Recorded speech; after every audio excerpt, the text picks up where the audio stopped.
ఓం శ్రీ గురుభ్యో నమః. ఓం గం గణపతయే నమః. ఐం సరస్వత్యై నమః. ఓం శ్రీమాత్రే నమః.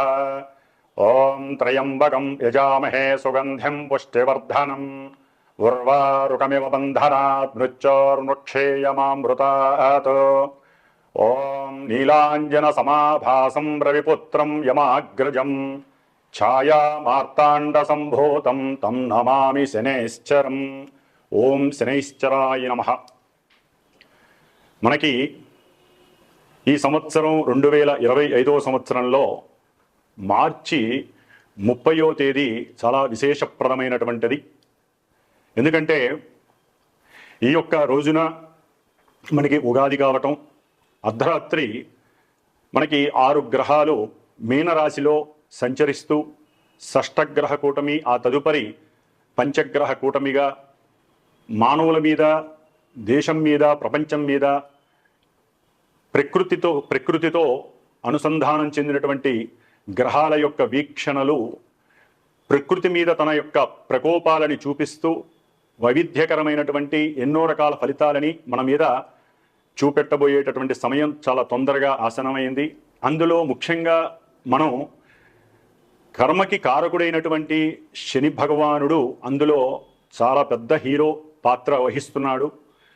ఇప్పటి వరకు దాదాపుగా ఒక 6 సంవత్సరాల నుండి కూడా తన యొక్క స్వక్షేత్రాలైనటువంటి మకర రాశి మరియు కుంభరాశిలో ఎన్నో విధాలైనటువంటి నక్షత్రాలతో అనుసంధానమై తన యొక్క స్వక్షేత్రము, మూలత్రికోణము అయినటువంటి తన యొక్క స్వంత ఇళ్లల్లో ఆయన ప్రయాణం చేస్తూ ఎంతోమందిని ఎన్నో రకాలుగా కాపాడుతూ, సరే ఎవరైతే పూర్వజన్మ కర్మాల్ని అనుభవించాలో ఆ కర్మలని అనుభవింపజేస్తూ ఆ శనీశ్వరుడు తన యొక్క మంచితనాన్ని అట్లాగే తన యొక్క ఇబ్బందుల్ని కూడా కలుగజేశాడు. మరి ఈ యొక్క మార్చి 30వ తేదీన శని భగవానుడు మీనరాశిలో సంచరించటం వలన మేషరాశి నుంచి మీనరాశి వారి వరకు ఆ యొక్క శని సంచారం వలన కలిగేటటువంటి ఏలినాటి శని ప్రభావాలు, అష్టమ శనిగ్రహ ప్రభావము, అర్ధాష్టమ శనిగ్రహ ప్రభావాలు ఏ విధంగా ఉంటాయో మరి మనం తెలుసుకుందాం. ముఖ్యంగా శని భగవానుడి గురించి మాట్లాడాలంటే చాలా ధైర్యం ఉండాలి, ఓపిక ఉండాలి, సహనం ఉండాలి. అట్లాగే మేము మాట్లాడితే చూసేటటువంటి మీలాంటి ప్రేక్షకులకి, వినేటటువంటి శ్రోతలకి కూడా చాలా మనోధైర్యం ఉండాలి. ఎందుకంటే గ్రహాల యొక్క వీక్షణలన్నీ కూడా చంద్రుడి మీద ప్రేరితమై ఆ చంద్రుడే మనకి మనస్సుగా రూపాంతరత చెంది ఉంటాడు. కాబట్టి మరి మనోనిగ్రహ అట్లాగే మనోస్థైర్యము మన శరీరాన్ని నిలబెడుతుంది.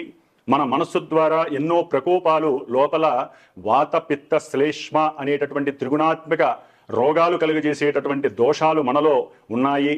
అట్లాగే మనసుతోనే కామక్రోధ లోభ మోహ మదమాత్సర్యాలనేటటువంటి అరిషడ్వర్గాలన్నీ కూడా ఆ మనసు చుట్టూ ఆవాహితమై పరిభ్రమిస్తూ ఉంటాయి. కాబట్టి మరి వాటన్నిటినీ కూడా మనసు అనేటటువంటి ఆయుధాన్ని ఉపయోగించి మనము మన యొక్క పంచేంద్రియాలని కూడా నిగ్రహించుకుంటూ మరి ఈ శని భగవానుడి వలన కలిగేటటువంటి ఇబ్బందులు, కష్టాలు, నష్టాలు తట్టుకుంటూ జీవితంలో ఎవరైనా సరే దీర్ఘాయుష్యవంతులుగా, సంపూర్ణ ఆరోగ్యవంతులుగా ఉండాలనే కోరుకుంటాం. మరి ఈయన ఆయుకారకుడు, ఆయువుని ఇచ్చేవాడు ఈయనే. అట్లాగే ఉచ్ఛ్వాస నిశ్వాసాలకి అంటే మనం నిత్యము కూడా ఎన్నో లక్షల సార్లు మన యొక్క నాసికా రంధ్రాలతో ఈ యొక్క వాయువుని లోపలికి ఆక్సిజన్ ద్వారా పంపించి బయటికి కార్బన్ డైఆక్సైడ్ ద్వారా మనం వదులుతూ ఉంటాం. మరి కార్బన్ డైఆక్సైడ్ శని భగవానుడు క్లీన్ చేస్తేనే మనకు ఉన్నటువంటి లోపల చెడు బయటికి వెళ్ళిపోతూ ఉంటుంది. కాబట్టి ఆక్సిజన్ ఒకటే కాదు, కార్బన్ డైఆక్సైడ్ కూడా మన యొక్క ఉచ్ఛ్వాస నిశ్వాసాలు మన ప్రాణం నిలబడడంలో సరి సమానమైనటువంటి తూకం కలిగి ఉంటుంది. కాబట్టి ఆ మహానుభావుడైనటువంటి శనీశ్వరుడు కలుగజేసే ఇబ్బందుల కన్నా ఆయన మన యొక్క దేహాన్ని నిలుపుతాడు. మన యొక్క మనస్సుకి ఏకాగ్రతని, సరైనటువంటి ప్రణాళికలు ఏ సమయంలో ఏ నిర్దేశితంలో ఏ పని చేయాలి అనేటటువంటి దాన్ని ఒక క్రమశిక్షణాబద్ధంగా, క్రమబద్ధంగా వాటిల్ని రూపాంతరత చేసుకుంటే, అట్లాగే ఎవరితోనైనా మాట్లాడాలన్నా మనకున్నటువంటి ద్వాదశ రాశులు ద్వాదశ భావాలుగా ఎన్నో భావాలని మన మీద ప్రభావితం చేస్తూ ఉంటాయి. ప్రతి మనిషికి చిన్న లేదు పెద్ద లేదు. మరి ఈ యొక్క మానసిక చర్యలన్నీ కూడా ఆ శని భగవానుడి యొక్క అనుగ్రహం చేత మాత్రమే ఓర్పుని, సహనాన్ని, దయా దాక్షణ్యాలని, అట్లాగే అవతల వ్యక్తులతో మాట్లాడే స్వభావ లక్షణాలని బట్టి మనకి లాభాలు కలుగుతూ ఉంటాయి, ఆయువు పెరుగుతూ ఉంటుంది. ముందు ముఖ్యంగా ఈ శనిచరుడు మనసు మీద ప్రభావితం చేస్తూ ఉంటాడు. అంటే తను ఉన్నటువంటి నక్షత్రాల పరంగా ఎప్పుడూ కూడా ఏ గ్రహమైనా సరే తనంతట తాను ఏ రకమైనటువంటి ఫలితాలను ఇవ్వజాలదు అని శాస్త్ర ప్రమాణం. ముఖ్యంగా శని మహానుభావుడు మరి మీనరాశిలో పూర్వాభాద్ర నక్షత్రం 4వ పాదంలో ఈ యొక్క మార్చి 30వ తేదీ నుండి తన యొక్క చారణ సలుపుతూ మరి అందులో ఏప్రిల్ 27వ తారీఖు వరకు కూడా అదే నక్షత్రంలో తన యొక్క ప్రభావాన్ని చూపిస్తూ ఉంటాడు. ఆ తదుపరి ఈ శని భగవానుడు జూలై 13వ తేదీన శని భగవానుడు తన యొక్క సొంత నక్షత్రమైనటువంటి ఉత్తరాభాద్ర నక్షత్రంలో ప్రవేశించి ఆ తదుపరి అక్టోబర్ 5వ తేదీన మీనరాశిలోనే పూర్వాభాద్ర నక్షత్రంలో వక్రగతిని ఆల్రెడీ శనీశ్వరుడు జూలైలో ప్రారంభం చేసి మళ్ళీ నక్షత్రపరంగా అక్టోబర్ 5వ తేదీన పూర్వాభాద్ర నక్షత్రంలో వక్రగతిని పొందుతాడు. మరి ఈయన మీనరాశిలో మరి రుజుమార్గం అంటే స్ట్రైట్ వేలో ఎప్పుడు వస్తాడంటే నవంబర్ 28 వరకు. మొత్తం మీద ఈ యొక్క శని భగవానుడు మీనరాశిలో ఉండటమే మన యొక్క కర్మలన్నీ నివృత్తి చేసేటటువంటి పరిస్థితి మనకు కలిగిస్తున్నాడు. పూర్వజన్మల్లో మిగిలి ఉన్నటువంటి పుణ్యాన్ని ఈ జన్మలో మనము దేవతా ప్రతిష్టల ద్వారా కానీ లేకపోతే ఆయన జలరాశిలో ప్రవేశిస్తున్నాడు కాబట్టి నదులు, బావులు ఇలాంటివి తవ్వటం ద్వారా కానీ, నదుల యొక్క అనుసంధానం చేయటం ద్వారా కానీ, అంటే కొంతమంది కీర్తివంతులైనటువంటి ప్రజానాయకులు ఉంటారు, పెద్ద పెద్ద గొప్పవాళ్ళు, వాళ్ళు ఈ విధంగా నదులు, చెరువులు వీటిని గనక కాపాడినట్లయితే శని భగవానుడి యొక్క ఆగ్రహం బదులు అనుగ్రహం కలుగుతుంది. అట్లాగే ఈ శని భగవానుడు మీనరాశిలో ఈ నక్షత్రాలలో అంటే పూర్వాభాద్ర నక్షత్రం, ఉత్తరాభాద్ర నక్షత్రం, ఆ తదుపరి రేవతి నక్షత్రం 3 నక్షత్రాలలో పరిభ్రమించడం వలన రకరకాలైనటువంటి దివ్యకరమైనటువంటి శుభాలు అశుభాలు కలిగే పరిస్థితులు ఉంటాయి. అట్లాగే ఈ యొక్క శని భగవానుడు మరి 30వ తేదీన మనకి మీనరాశిలో ప్రభావితం అవటం ద్వారా ఏ రకమైనటువంటి ఏ రాశుల వారికి ఏ రకమైనటువంటి ప్రభావాన్ని సూచిస్తాడనేది తెలుసుకోవడం.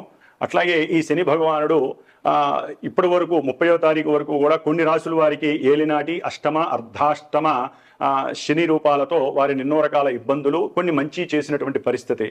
ఇప్పుడు ట్రాక్ అనేది మారుతోంది, అంటే మీనరాశిలోకి మారుతున్నాడు. అంటే కొన్ని రాశుల వారికి ఈ యొక్క ప్రభావాలు తగ్గి కర్మ ప్రారంధాల నుంచి నివృత్తి జరిగి మరికొన్ని రాశుల వారికి ఈ యొక్క శనిగ్రహ ప్రభావం చేత మనకి కర్మని అనుభవించేటటువంటి మంచి శుభకరమైనటువంటి పరిస్థితులు కనిపిస్తున్నాయి. ముఖ్యంగా పూర్వజన్మ కర్మస్థితుల్ని ఈ జన్మలో పరిపూర్ణంగా అనుభవింపజేసేటటువంటి వాడు శని మహానుభావుడు. మరి ఒక బంగారపు ముద్దని మనం గనక ఏ విధంగా అయితే పలు రకాల యాసిడ్స్లో ముంచి వాటిని బంగారపు ఆభరణంలా తయారు చేసి మనం ధరిస్తే ఎంత దగదగా మెరిసిపోతూ 10 మంది యొక్క ఆలోచనలు, వారి యొక్క దృష్టి మన మీద పడి మనల్ని మెచ్చుకుంటారో, ఆ విధంగా ఒక బంగారపు ఆభరణాన్ని 7.5-8 సంవత్సరాలు ఆయన ఈ మీనరాశిలో ఉండి కొంతమంది నక్షత్రాల వారికి, రాశుల వారికి ఆ బంగారపు ఆభరణం ఇచ్చేటటువంటి విలువైనటువంటి పరిస్థితిని ఈ శని భగవానుడు కలుగజేస్తున్నాడు. కాబట్టి ఆ రాశుల వారు తగినట్టుగా రెడీగా ఉండండి. ముఖ్యంగా ఆయన తయారు చేసేటప్పుడు ఎన్నో రకాలైనటువంటి శారీరకమైనటువంటి సమస్యలు, మానసికమైనటువంటి దుర్యోగాలు, అట్లాగే ఇంకా ఎన్నో రకాల ప్రమాదాలు, కష్టాలు అన్నీ ఇస్తూ ఉంటాడు. కాబట్టి ఈ 7.5 సంవత్సరాలు ఆయన ఒకే విధమైనటువంటి ప్రక్రియలు చేయడు. 2.5 సంవత్సరాలు ముందు వెనక మధ్యలో రకరకాలైనటువంటి పరిస్థితుల్ని మానవుల మీద ప్రభావితం చేస్తూ ఉంటాడు. కాబట్టి ఆయన్ని శనీశ్వరుని ఉపశమించడం కోసం ఆయన యొక్క శాంతి మంత్రాలని బ్రాహ్మణుల చేత ఆయనకి సంబంధించినటువంటి వేద మంత్రాలతో ఘోషణి గనక మనం జలరూపకంగా జపాలు, తర్పణాలు చేసి శనిగ్రహ హోమాలు చేసి అట్లయితే గనక ఆ శనీశ్వరుడు చేసేటటువంటి విన్యాసాలు మన మీద తగ్గి ఆయన యొక్క ప్రకోపాన్ని, ఆగ్రహాన్ని మన మీద పడకుండా మన వరకు మనం అడ్డుదెల కట్టుకోవడానికి ఈ బ్రాహ్మణుల చేత చేయించేటటువంటి జప తపాలు, దానాలు, హోమాదులు కూడా చాలా పలు విధాలైనటువంటి పరిస్థితుల నుంచి మనకి ఇబ్బంది లేకుండా ఉపశమింపజేస్తాయి. కాబట్టి శని భగవానుడిని మార్చి నుంచి కొంతమంది రాసులు, కొన్ని రాశుల వారు నక్షత్రాల వారు ఆరాధించుకోవడం ద్వారా చాలా విశేషమైన ఫలితం ఉంటుంది. ముఖ్యంగా శని భగవానుడు ఓన్లీ ఈ రాశుల వారికే కాదండి, మిగతా రాశుల వారికి ఆయన ఏ ఏ భావాల్లో అంటే ఏ ఏ భావాలలో ఉన్నా కూడా రకరకాలైనటువంటి సమస్యల్ని కలుగు చేస్తాడు. ఆ భావానికి సంబంధించినటువంటి ఆ నక్షత్రానికి సంబంధించినటువంటి మంచి స్థితిని అట్లాగే యుతిని కలుగజేసి ఎన్నో రకాల ఆపదల్ని కూడా పక్కకి నెట్టివేసే పరిస్థితి ఉంటుంది. అన్నిటికీ మూల మార్గం శని భగవానుడి యొక్క ఆరాధన. మరి ఈయన గురించి చెప్పుకుంటూ పోతే మనకి సమయం చాలా అయిపోతుంది కాబట్టి మరి ఏ ఏ రాశుల వారికి ఈ సంవత్సరం మార్చి 30వ తేదీ నుండి మరి కొన్ని నెలలు కొన్ని సంవత్సరాలు ఈ యొక్క శని ప్రయాణంలో మనం ఏ విధంగా మరి జలరాశిలో ఉన్నాడు కాబట్టి సముద్రంలో పడవ ఎక్కి కూర్చున్న వాళ్ళకి తెలుస్తుంది ఆ విషయం. కాబట్టి ఎన్నో రకాలైనటువంటి మనకి ఆటుపోటులు కనిపిస్తూ ఉంటాయి. మరి ఆ సముద్రం కాబట్టి అలలు ఎగిసిపడుతూ మనం వాటిని ఎలా తప్పించుకోవాలో కూడా ఆ శని భగవంతుడు మనకి కలుగజేస్తాడు. అన్నిటికీ మూల మార్గం ధ్యానము. ఎందుకంటే మీనరాశి అనేటటువంటిది రాశులన్నిటిలో కూడా మోక్ష మార్గాన్ని చూపించేటటువంటి రాశి కాబట్టి మరి దీంట్లో కర్మకారకుడైనటువంటి శని భగవానుడు ప్రవేశించేటటువంటి ఈ సమయం అందరికీ కూడా అనుకూలమైనటువంటి సమయంగా భావించండి. ఎక్కడ భయపడకూడదు, ఎక్కడ అధైర్యపడకూడదు. ధైర్యంతో ఆయన్ని గనక మనం మానసికంగా ఆరాధిస్తే, హనుమంతుల వారిని పరమేశ్వరుణ్ణి గనక ఆరాధిస్తే మనకి శని యొక్క బాధలు లేకుండా తప్పించుకోవడానికి ఉత్తమమైనటువంటి మార్గాలు చాలా ఉన్నాయి. అవి పర్సనల్గా ఎవరైనా సరే వాళ్ళ యొక్క జాతకంలో ఉన్నటువంటి గ్రహస్థితిని బట్టి కూడా ఇప్పుడు ప్రజెంటు ఈ యొక్క గోచారంలో శని ఉన్నటువంటి నక్షత్రాలు, శని ఉన్నటువంటి రాశులలో సమన్వయం చేసుకుంటూ చెప్పించుకున్నట్లయితే ఇప్పుడు చెప్పేటటువంటి అందరూ చెప్పేటటువంటి ఈ యొక్క శనిగ్రహ ఇబ్బందికరమైనటువంటి ఫలితాలు ఏమీ జరగవు. ఎందుకంటే వారికి నడిచే దశలు అంతర్దశలు వేరే ఉంటాయి, ఆ నక్షత్రాలు వేరే ఉంటాయి. కాబట్టి అందరికీ ఒకే రకంగా ఈ యొక్క ప్రభావాలు జరగవు. కాబట్టి ఇది విని కొంతవరకు ధైర్యాన్ని అట్లాగే ఉపశమనాన్ని పొందటానికి మాత్రమే ఈ యొక్క గోచారాన్ని శనిగ్రహ ఫలితాలని మాత్రం వినాలని మనసారా కోరుకుంటున్నాను. కాబట్టి ఇక మేషరాశి నుంచి మీనరాశి వారి వరకు ఈ యొక్క శనిగ్రహ ప్రభావం ఏ విధంగా ఉంటుందో తెలుసుకుందాం. ధనస్సు రాశి. ధనస్సు రాశి వారికి మార్చి 30వ తేదీ నుండి అర్ధాష్టమ శని ప్రారంభమవుతోంది. మరి ధనస్సు రాశి వారికి ఈ 3 ఏళ్ల బట్టి చాలా చాలా బాగుంది అని చాలామంది మాలాంటి విశ్లేషకులు, జ్యోతిష్య పరిజ్ఞానం ఉన్నవారు చాలామంది చెప్పున్నారు. సరే, వారి యొక్క పర్సనల్ జాతకరీత్యా కర్మాలని అనుభవించి ఉండొచ్చు, చాలా మంచి కూడా జరిగి ఉండొచ్చు చాలామందికి. కొంతమందికి వారి యొక్క జన్మ జాతకరీత్యా ఎన్నో ఇబ్బందులు కూడా కలిగి ఉండొచ్చు, అది తర్వాత విషయం. అయితే ధనస్సు రాశి వారు ఇప్పుడు జాగ్రత్తగా ఉండాల్సినటువంటి పరిస్థితి ఎదురవుతోంది. అర్ధాష్టమ శని, ఏలినాటి శని ఎంత గొప్పదో అష్టమ శని దానికన్నా ఎంత గొప్పదో. అంటే కర్మల్ని అనుభవించడానికి ఈ అర్ధాష్టమ శని ఆ రెండింటికన్నా పెద్దదిగా, అంటే ఆ రెండు కలిపితే ఏ విధంగా అయితే అనుభవిస్తాడో దాన్ని అనుభవించే పరిస్థితులు ఎదురవుతాయి. ఈ అర్ధాష్టమ శని అంటే సమస్త సంకటాలని, ఇబ్బందులని, కష్టనష్టాలని ఎదుర్కొనేటువంటి కంటక శని అని కూడా అంటారు. మరి కంటకాలంటే అన్ని రకాల సమస్యలు. ముఖ్యంగా ఏ మనిషికైనా సరే సౌఖ్యంగా ఉండాలనే కోరుకుంటాడు. అంటే మనకి ప్రతి మనిషికి తన చుట్టూ ఉన్నటువంటి భార్య పరంగా, కుటుంబ పరంగా, గృహపరంగా, తల్లి పరంగా, చివరికి తినే తిండి దగ్గరైనా సరే తనకి ఇష్టమైన పదార్థాలు తినాలని, దానికి తగ్గట్టుగా కుటుంబంలో అలా చేసి పెట్టాలని, గృహంలో సౌఖ్యము ప్రధానం. ఈ ప్రతి మనిషి చిన్న పిల్లల దగ్గర నుంచి ఇప్పుడు పసిపిల్లలు ఉంటారు, వారికి ప్రదేశం మారితే ఇబ్బందులు. సౌఖ్య స్థానం ఇప్పుడు దెబ్బతింటోంది. అంటే వారికి సరైన సమయానికి కష్టపడి వచ్చినా కూడా సరైన భోజనం దొరకదు. అట్లాగే ప్రతి మనిషికి తల్లి ప్రేమ చాలా ప్రధానమైనటువంటిది. అంటే చిన్నప్పుడే కాదు, ఆ మనిషి చివరి క్షణం వరకు తన తల్లితో గనక ఉన్నట్లయితే, ఎక్కడైనా సరే దూరంగా ఉన్నా ఎక్కడైనా, తల్లి వలన సరైనటువంటి ప్రేమ, ఆదరణ, ఆప్యాయత ఇవన్నీ కూడా సౌఖ్యానికి సంబంధించినవి. అవి గృహంలో దొరక్కపోతే ఆ వ్యక్తి అతలాకుతలమైపోయి సముద్రంలో మధ్యలో ఉన్నట్టుగా భావిస్తాడు. ఎన్ని రకాలైన సమస్యలైనా ఉండనివ్వండి. ముఖ్యంగా ఈ యొక్క చతుర్థంలో ఉన్నటువంటి శని మీనరాశిలో ఉండి కన్యారాశిని చూడడం ద్వారా వీరికి వృత్తిలో ఎవరైతే సేవకా వృత్తిలో ఉన్నా, లేకపోతే రాజకీయ నాయకులు కానివ్వండి, లాయర్ వృత్తి చేపట్టిన వారు కానివ్వండి, ముఖ్యంగా వ్యాపారస్తులు ఎవరైతే ఉన్నారో వారందరికీ కూడా కొంత అసౌకర్యకరమైనటువంటి పరిస్థితులు ఎదురవుతాయి. ఐటీ పరమైనటువంటి ఇబ్బందులు, అంటే ఇన్కమ్ ట్యాక్స్కి సంబంధించినటువంటి పరిస్థితులు ఎదురవుతాయి. అట్లాగే ప్రయాణం, ఈ ధనుస్సు రాశి వారు ఎవరైతే ఉంటారో ప్రతి ప్రయాణంలో ఆటంకాలు, అడ్డంకులు, ఆర్థికపరమైనటువంటి నష్టాలు కలుగుతాయి. ఎవరైనా సరే గృహాన్ని నిర్మించుకోవాలి అని అనుకుంటారో వారు కొంత ఆలోచించుకొని ప్రయత్నం చేయండి, తొందరపాటుగా చేయకండి. ఎందుకంటే కొంచెం ఇబ్బందికరమైనటువంటి పరిస్థితులు. నెక్స్ట్ ఇంకా చాలా టైం ఉంది, ఆ టైంలో ఆ గ్రహం మిమ్మల్ని శాసించినప్పుడు చేసుకోవచ్చు. తొందరపడి మాత్రం ప్రారంభం చేయకండి. ఆర్థికంగా నష్టపోయే పరిస్థితులు ఎదురవుతాయి. చేసినటువంటి అప్పులు వాళ్ళు కూడా మీకు బెడదగా తయారవుతారు. వారు మిమ్మల్ని పెట్టేటటువంటి క్షోభకి చాలా అసౌకర్యవంతంగా ఫీల్ అయ్యి మానసిక వేదన ఎక్కువగా ఉంటుంది. గృహంలో అన్నదమ్ముల మధ్య కొంత అసౌకర్యకరమైనటువంటి వాతావరణం ఏర్పడుతుంది. మాట అనుకొని మధ్యలో వచ్చినటువంటి తల్లికి కూడా అగాధం కలిగి వారు గొడవలు కయ్యాల వలన తల్లికి ఆపద కలిగేటటువంటి అవకాశం ఉంటుంది. ఎందుకంటే చతుర్థ స్థానంలో శని మహారాజు ఉన్నాడు అంటే తల్లికి గండంగా భావించేటటువంటి పరిస్థితి. కాబట్టి తల్లి యొక్క ఆలనా పాలన పొందటం, లేకపోతే తల్లిని ఎప్పటికప్పుడు యోగక్షేమాలు తెలియజేసుకోవటం, అవసరమైతే వారిని చూడటం, ఇలాంటివన్నీ చేసుకోవడం ద్వారా తల్లి యొక్క మానసిక స్థితిని మీరు గట్టిగా చేసుకున్నట్లయితే తల్లి యొక్క ఆయుర్దాయం పెరుగుతుంది. అట్లాగే ఈ యొక్క శని మహానుభావుడు 6వ స్థానమైనటువంటి వృషభ రాశి మీద తన యొక్క తృతీయ దృష్టి వలన ఉద్యోగంలో వీరికి స్నేహితుల ద్వారా, అంటే చేసే సేవకా వృత్తిలో స్నేహితుల ద్వారా ఆకస్మికంగా ధన నష్టము, వారికి అప్పులు ఇవ్వడం ద్వారా వారు ఇవ్వకపోగా మీకు శత్రువులుగా తయారయ్యే అవకాశము, దాని ద్వారా మీ పైన లేనిపోని కేసులు పెట్టడము, దాని ద్వారా మీరు ఎంతో ఇబ్బందులు పడే అవకాశము ఉంటాయి. ముఖ్యంగా మీ ఆరోగ్యాన్ని జాగ్రత్తగా చూసుకోవాలి.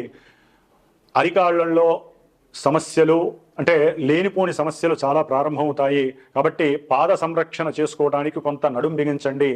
ఏదైనా సరే నడిచేటప్పుడు కానీ ప్రయాణాలు చేసేటప్పుడు కొంత దైవ ధ్యానం, ముఖ్యంగా హనుమత్ ధ్యానాన్ని, లేకపోతే హనుమాన్ చాలీసాని కానీ, లేకపోతే మనకు ఉన్నటువంటి కొన్ని మంత్రాలు, ఆపదామపహర్తారం అనేటటువంటి మంత్రాన్ని, స్తోత్రాన్ని చదివి బయలుదేరినట్లయితే మనకి కలిగేటటువంటి, అంటే ప్రయాణ మార్గంలో మార్గమధ్యంలో కలిగేటటువంటి ఎన్నో ఇబ్బందులు మనకు కలగకుండా హనుమంతుల వారు కాపాడుతూ ఉంటాడు. ముఖ్యంగా బంధుమిత్రాదుల్లో, కుటుంబంలో, గృహంలో కొన్ని సమస్యలు ఎదురయ్యే అవకాశం ఉంటుంది. అప్పటి వరకు మిత్రులుగా ఉన్నటువంటి బంధువులు, మిత్రాదులందరూ కూడా శత్రువులుగా మారే అవకాశం ఉంటుంది. ఒక రకంగా చెప్పాలంటే అంతర్గత శత్రువులు ప్రారంభమయ్యేటటువంటి సమయంగా భావించవచ్చు. మీరు ఎదుగుతున్నటువంటి పరిస్థితి, ఎవరైనా సరే ఉద్యోగ ధర్మంలో వాళ్ళకి ప్రమోషన్ వచ్చి ధనలాభం చక్కగా వచ్చిందనుకోండి, అది చూసి కుటుంబంలోనే శత్రువులు మీకు వీనైపోతారు. అన్నదమ్ములు సాధ్యమైనంత వరకు సమన్వయంగా మాట్లాడుకుంటూ అనవసరమైనటువంటి వృధా విషయాల దగ్గరికి వెళ్లకుండా, అట్లాగే అనవసరంగా ధనాన్ని ఖర్చు పెట్టకుండా ఉండటం చాలా మంచిది. ముఖ్యంగా ఈ శని భగవానుడు విద్యార్థులకి పోటీ పరీక్షలలో కొంత ఇబ్బందులు, వారి యొక్క మానసిక ఆలోచనలు పరిపరి విధాలుగా వెళ్ళటం వలన సరైనటువంటి కాన్సన్ట్రేషన్ లేక వారు రాసేటటువంటి వ్రాత పరీక్షల్లో విద్యార్థులు కొంత ఇబ్బందులను ఎదుర్కొనే పరిస్థితులు కనపడుతున్నాయి. ప్రజెంట్ ఈ నెల రోజులైతే బాగానే ఉంటుంది. ఏప్రిల్ తర్వాత మాత్రం, ఏప్రిల్ 27, 28 తర్వాత ఎప్పుడైతే శని భగవానుడు సొంత నక్షత్రంలోకి అడుగుపెట్టినప్పుడు వీరి యొక్క ఆలోచన దృక్పథం మారుతుంది.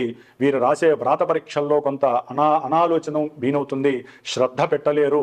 కుటుంబ సమస్యలు, గృహ సమస్యల వలన, తల్లి యొక్క ఆదరణ సరిగ్గా లేకపోవడం వలన వీరు రాసే ఎగ్జామ్స్ మీద కాన్సన్ట్రేషన్ చేయరు.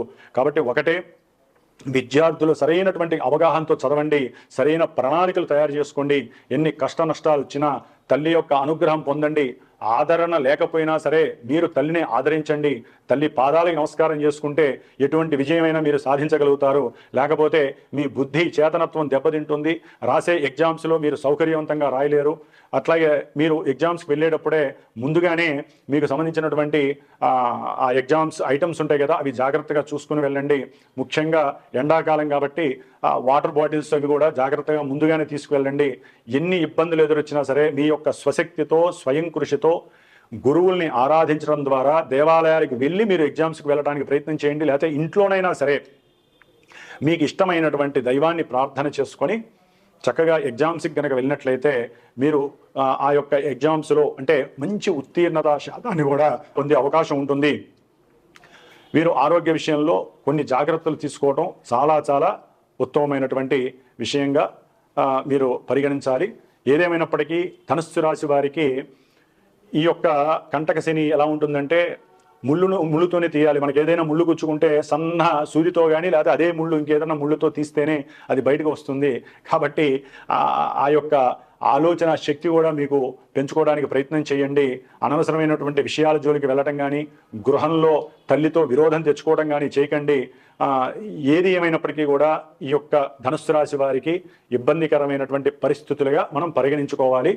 దైవారాధన వలన, శనీశ్వరుడు యొక్క జప హోమాదుల వలన మాత్రమే మీరు దాన్ని అధిగమించగలుగుతారు. అర్ధాష్టమ శనిగ్రహ దోషం పోవటానికి ఏ ఏ మార్గాలైతే ఉన్నాయో అవన్నీ మీరు ఆచరించడం ద్వారా చాలా చక్కగా ఆ యొక్క 3 సంవత్సరాలు 2.5 సంవత్సరాలు మీరు కొనసాగించవచ్చు. ఓం శ్రీమాత్రే నమః.